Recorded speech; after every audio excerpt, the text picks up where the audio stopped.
এটা হলো আমার ভিডিওতে ব্যবহার করা একটা 8GB লাইট, যেটা আমি কিনেছিলাম প্রায় 8 মাস আগে এবং প্রায় প্রতিদিনই ব্যবহার হয়। বাট এটার ব্যাটারি ব্যাকআপ কিছুটা কমে গেছে, তো চলুন আজকে এটা ব্যাটারি আপডেট করার চেষ্টা করব। তো প্রথমে এদিকে অনেকগুলো স্ক্রু আছে, আমাদের স্ক্রুগুলো প্রথমে খুলে নিতে হবে। তো এটা হলো এটার মেইন হোল্ডিং ব্রাকেট, দেন এদিকে আছে একটা ডিফিউজার প্লাস্টিক, এবং এই হলো আমাদের মেইন এলইডি প্যানেল। দেখতে পাচ্ছেন বেশ অনেকগুলো এলইডি দেওয়া আছে। এখানে টোটাল 3 ধরনের এলইডি দেওয়া আছে, আরজিবি এলইডি, ওয়ার্ম হোয়াইট এবং নর্মাল হোয়াইট এলইডি। এবং এলইডির পিছনে দেখতে পাচ্ছেন এখানে এটার মেইন কন্ট্রোলিং সার্কিট দেওয়া আছে এবং আছে একটা ব্যাটারি।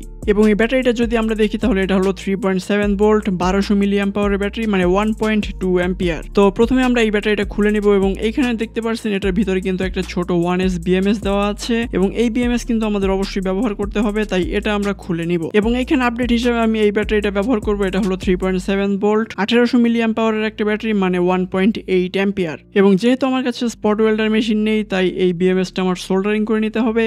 সোল্ডারিং কমপ্লিট, চলুন একবার চেক করে দেখি। এই ব্যাটারিটা দিয়েও খুব ভালো মতো কাজ করছে এই সম্পূর্ণ এলইডি। এবার ডাবল সাইড টেপের মাধ্যমে আমাদের ব্যাটারিটা অ্যাসেম্বল করে নিতে হবে। তো এই লাইটটার ব্যাটারি আপডেট কমপ্লিট হয়ে গেল। এবার আশা করি আরো ভালো ব্যাকআপ পাবো।